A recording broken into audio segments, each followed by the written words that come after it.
Welcome to all. This is Vikram Singh, Math Master at Government Senior Secondary School Boys, Guru Har Sahib. ਬੱਚਿਓ ਅੱਜ ਆਪਾਂ pair of linear equations in two variables ਨੂੰ discuss ਕਰਨ ਜਾ ਰਹੇ ਹਾਂ। ਸਭ ਤੋਂ ਪਹਿਲਾਂ ਆਪਾਂ ਥੋੜੀ ਜਿਹੀ ਇੰਟਰੋਡਕਸ਼ਨ ਕਰਦੇ ਹਾਂ ਕਿ ਲੀਨੀਅਰ ਇਕੁਏਸ਼ਨ ਦਾ ਕੀ ਮਤਲਬ ਹੁੰਦਾ ਹੈ। ਲੀਨੀਅਰ ਇਕੁਏਸ਼ਨ ਯਾਨੀ ਕਿ ਰੇਖੀ ਸਮੀਕਰਨ ਜੋ ਇਸ ਦੀ ਸਟਰਕਚਰ ਹੁੰਦੀ ਹੈ ਉਹ ਕੁਝ ਇਸ ਤਰ੍ਹਾਂ ਦੀ ਹੁੰਦੀ ਹੈ ax by plus c is equal to 0। ਇੱਥੇ ਆਪਣੇ ਕੋਲੇ a b ਔਰ c ਇਹ ਕੀ ਹੁੰਦੇ ਹਨ, ਆਪਣੇ ਕੋਲੇ ਰੀਅਲ ਨੰਬਰਸ ਹੁੰਦੇ ਹਨ।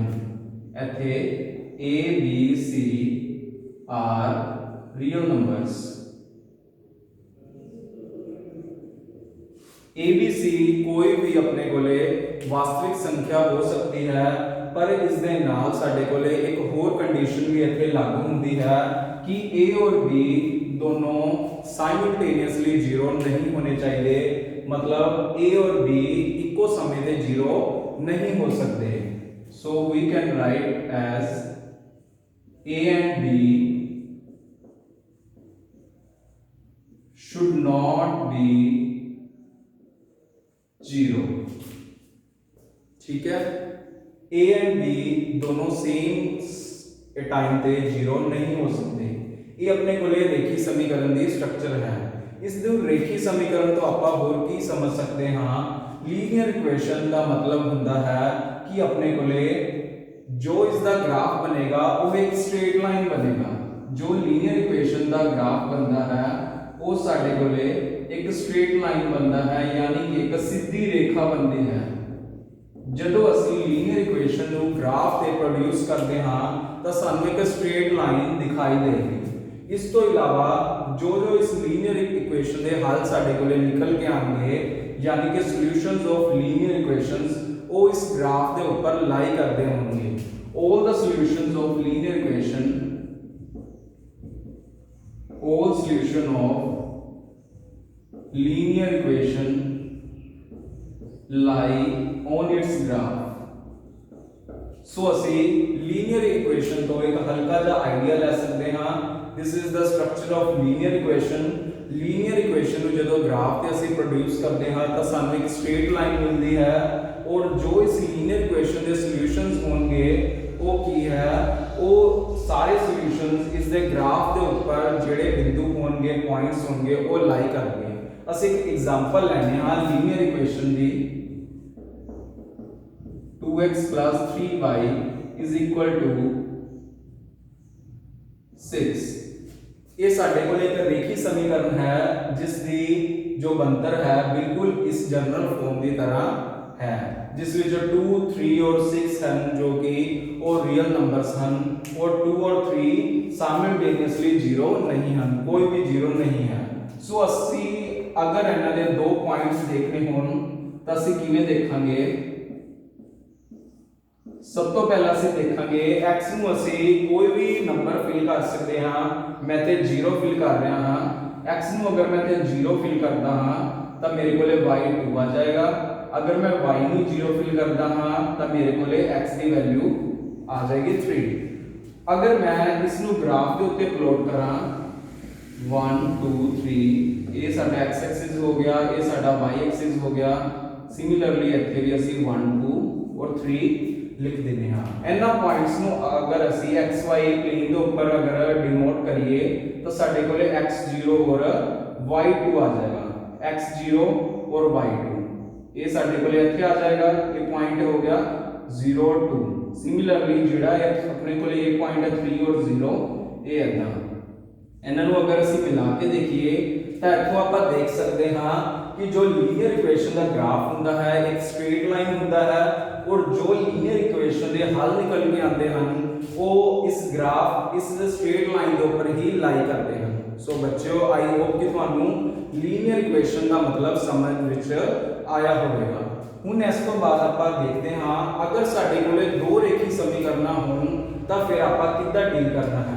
लेट्स से कि मेरे कोले दो रेखी समीकरण हैं a1x plus b1y plus c1 is equal to 0।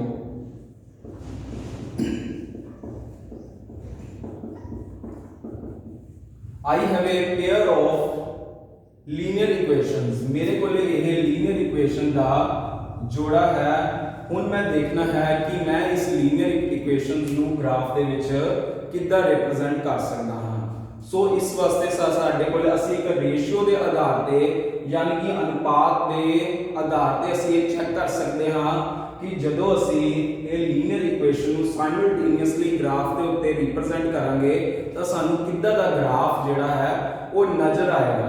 ਸੋ ਅਸੀਂ ਇੱਕ ਰੇਸ਼ੀਓ ਦੇ ਆਧਾਰ ਤੇ ਇਹ ਚੈੱਕ ਕਰ ਸਕਦੇ ਹਾਂ। यानी कि अगर मैं रेशियो कंपैरिजन कर रहा, रेशियो कंपैरिजन के आधार पे असी ये चीज चेक कर सकते हैं। रेशियो कंपैरिजन उस तो बाद असी एक ग्राफिकल रिप्रेजेंटेशन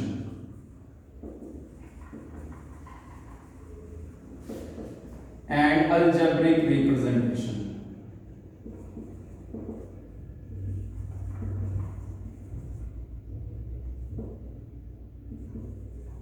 इसनूं तुसीं पंजाबी विच कह सकते हो कि साडे कोले ये हो गया अनुपातां दी तुलना, अनुपात की तुलना, और इसनूं कह सकते हो आलेखी निरूपण, और इसनूं तुसीं बीज गणितक निरूपण कह सकते हो। हुण देखो बच्चों कि असी रेशियो के कंपैरिजन ते असी ग्राफ की कितना रिप्रेजेंटेशन सानू ऑब्टेन होएगी और इसका अलजेब्रिक साडे कोले की रिप्रेजेंटेशन साडे कोले नजर आएगी। मेरे कोले एक पेयर ऑफ लीनियर इक्वेशंस है, ये सारा कुछ असी एक पेयर नु रिप्रेजेंट करने वास्ते बना रहे हैं। मान लो अगर साडे कोले a1/a2 नॉट इक्वल टू आ जाएगा b1/b2। इस केस दे विच जो साडे कोले इस वास्ते जो अपने कोले जो ग्राफिकल रिप्रेजेंटेशन आएगा वो साडे कोले रेखावां होंदियां कटदियां हन, रेखावां कटदियां हन, यानी कि साडे कोले ये आएगा इंटरसेक्टिंग लाइंस।